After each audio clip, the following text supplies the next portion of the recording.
C'est l'heure des favoris. Contrairement au mois dernier où là j'avais vraiment craqué sur tous les produits lèvres, là j'ai vraiment craqué sur tout ce qui est yeux et en particulier palettes. Donc là j'ai 3 palettes de fard à paupières à vous présenter, dont 2 collaborations. Et la première collaboration dont je vais vous parler, c'est celle d'Ellie Goulding et de MAC. Donc ça c'est une palette de fard à paupières qui est composée de 4 fards à paupières assez naturels dans les tons de beige, brun, rosé. Et il y en a un qui est beaucoup plus lumineux, vraiment très pailleté. Et la palette a un petit clapet. Quand on l'ouvre, on a une petite crème qui peut s'appliquer soit sur les yeux, soit sur les lèvres, soit comme blush, soit comme highlight. Moi, en général, je l'applique en tant qu'highlight. Et du coup, voilà, je trouve que la qualité des fards est vraiment bien. Des fois, les fards MAC sont un petit peu secs à mon goût. Bah là, pas du tout. Ils sont vraiment... à la limite du poudreux, vraiment. Mais bon, moi j'aime bien travailler avec ce genre de texture là, je trouve que c'est quelque chose de facile à utiliser. Au niveau des couleurs, c'est très réussi, le packaging est juste canon et voilà, j'aime beaucoup cette palette et cette collaboration. La deuxième collaboration que j'ai adorée, c'est la palette Gwen Stefani pour Urban Decay. Alors là, franchement, j'ai été un petit peu amoureuse. Donc c'est vraiment une palette de nude parfait. Donc c'est-à-dire qu'il y a des couleurs mates, des couleurs irisées, des bruns, des rosés. Il y a des couleurs foncées, d'autres claires, enfin, mais toujours dans des tons très naturels. Donc pour moi c'est vraiment la parfaite palette de nude. Encore qu'on peut faire un maquillage de tous les jours, on peut aussi faire un maquillage de soirée. Et on peut aussi faire un maquillage ultra kitsch parce qu'il y a 3 couleurs dans le bas de la palette. On ne sait pas d'où elles sortent. Une espèce de rose pailleté, bleu nuit très intense, pailleté aussi, et un doré assez jaune. Donc ça, on ne sait pas d'où ça sort, mais bon, c'est pas mal. Au niveau de la qualité des fards, c'est de la très bonne cam, hein, encore une fois. Pareil, hein, moi je me suis clairement laissée avoir par la collaboration Gwen Stefani, qui est une artiste que j'adore, et le design de la palette, et voilà, je regrette absolument pas cet achat. Troisième palette que j'ai adoré utiliser, c'est la vis d'Urban Decay. Ouais, bon, le packaging, je sais pas si on a vraiment besoin d'en parler.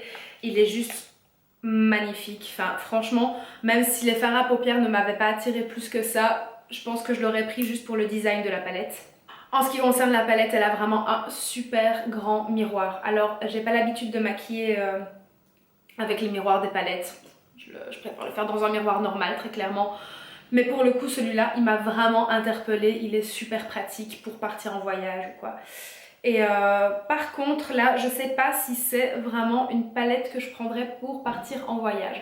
Parce qu'au niveau maquillage, assez intense, originaux, colorés, pas de problème. Autant faire un maquillage de tous les jours avec les couleurs qu'il y a là, c'est un petit peu plus délicat. Faut oser quoi pour porter cette palette.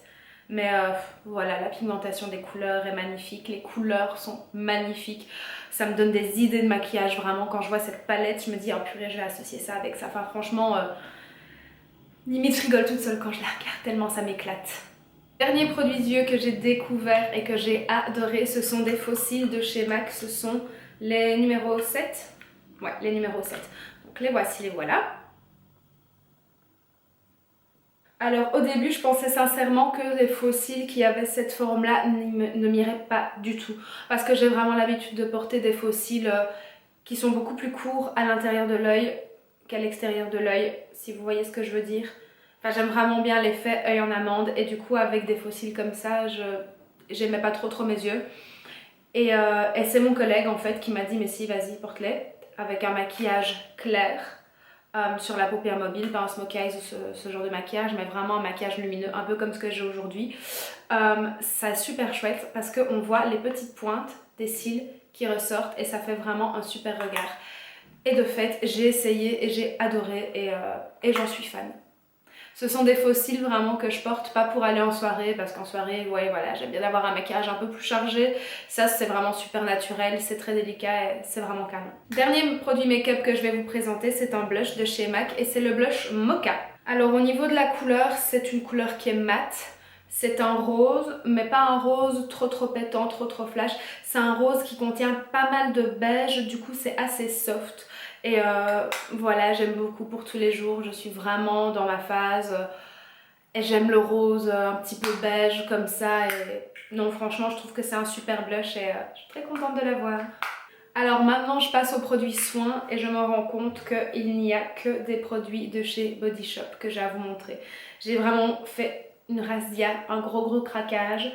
Encore une fois, je crois que je me suis laissée avoir par la promo. Donc à la base, je venais pour chercher ça. Enfin, c'était même pas ça à la base que je voulais. J'avais juste besoin d'un truc super riche pour m'hydrater le corps parce que l'huile de Nuxe, clairement, ne suffit plus.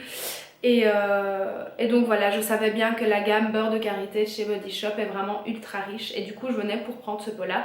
Et au final, je suis tombée sur ceci qui est une nouveauté. Donc c'est le Hawaiian Kukui Cream.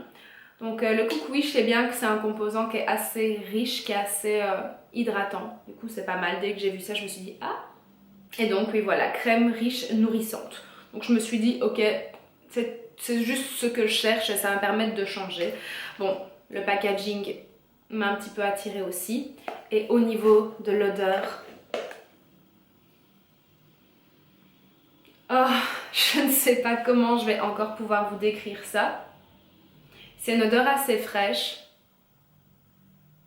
fruitée, sucrée, mais pas écœurante.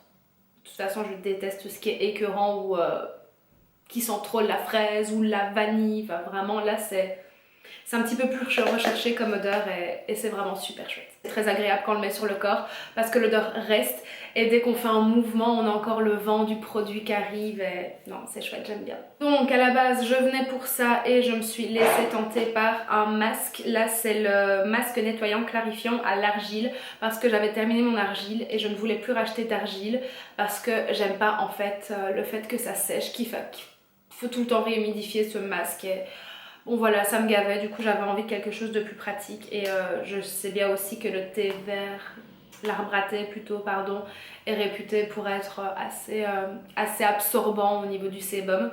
Et du coup bah voilà, je m'étais dit que j'allais essayer. Et il est pas mal, il est pas mal. Ce qu'il y a de bien avec ce masque là, c'est que ok, il purifie et tout ça. Il picote un petit peu la peau quand même, moi qui ai la peau sensible, je sens que ça picote. Mais après, il laisse la peau super douce. J'ai vraiment l'impression que en plus de vraiment bien nettoyer, il laisse vraiment un fini super lisse et j'aime beaucoup. Ensuite, je me suis pris deux produits pour le visage, donc je vais commencer par celui-ci qui est un sérum de nuit enrichi à la vitamine E. Donc ça, c'est un petit sérum à mettre avant de mettre sa crème de nuit et ça va vraiment rétablir encore plus l'hydratation perdue. Et oui, c'est vraiment, je pensais pas que ça allait avoir cette texture-là en fait, mais c'est vraiment comme une huile. Qui ne sèche pas par contre, hein, qui reste vraiment un petit peu grassou, donc c'est bien précisé que c'est pour la nuit. Et non, ça laisse vraiment un fini de peau très confortable et je sens la différence réellement le matin quand je me lève depuis que je mets ce sérum là en plus de ma crème de nuit. Autre produit pour le visage que j'ai pris, c'est le spray énergisant visage à la vitamine C, donc rafraîchit et tonifie instantanément. Contient du camu d'Amazonie riche, peau terne, commerce équitable, vitamine C, aloe vera. Bon bah voilà, il y a plein de bazar là-dedans. Et bon, c'est un tonique, il fait rien d'exceptionnel, mais j'aime bien me foutre des trucs inutiles sur la tronche le matin. Non mais sans déconner, rien que le fait d'un petit peu se sproucher du spray comme ça, c'est assez vitalisant, c'est vrai que ça réveille bien. L'odeur aux agrumes est super agréable et bon bah j'attends de voir si ça va porter ses fruits, hein, mais bon le packaging orange comme ça j'aimais bien, la vitamine C, peau terne, tout ça, bon bah voilà. Ça m'a attirée et même s'il n'y a pas de résultat flagrant, il fait quand même partie de mes favoris. Dernier favori, c'est un lip butter, un beurre à lèvres de chez Body Shop au karité.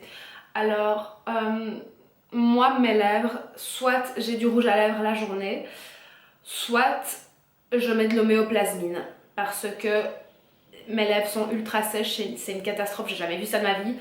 Et donc voilà, c'était toujours soit l'un, soit l'autre et du coup ça c'est pas mal parce que c'est vraiment quelque chose qui est riche mais qui n'est pas aussi collant, aussi inconfortable que l'homéoplasmine. Donc voilà, avant avant de maquiller mes lèvres le matin, je mets ça, c'est pas gênant quand je me fais le reste du maquillage parce que c'est vrai que quand je mets de l'homéoplasmine, j'ai tendance à me retrouver avec de l'homéoplasmine là et ça m'arrange pas.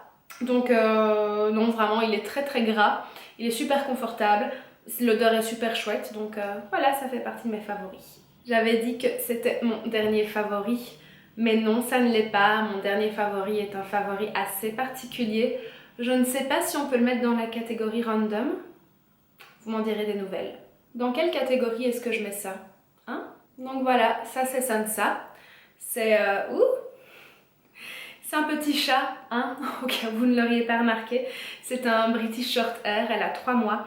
Et elle est adorable, elle est trop mignonne. Bon bah voilà, là, elle dort quoi.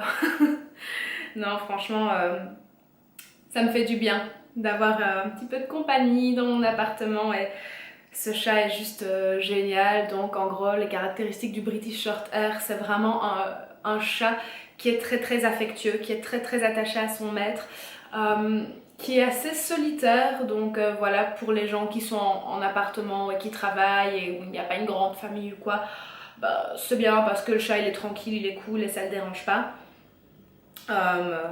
Et voilà quoi, c'est une vraie petite boule de poil, super affectueuse, super jouette aussi. Je suis tout le temps en train de lui courir après partout, je suis gaga gaga gaga de ce chat. Et voilà, c'est un autre favori. Donc voilà, ces favoris sont terminés, j'espère que ça vous aura plu et je vous dis à bientôt. Salut!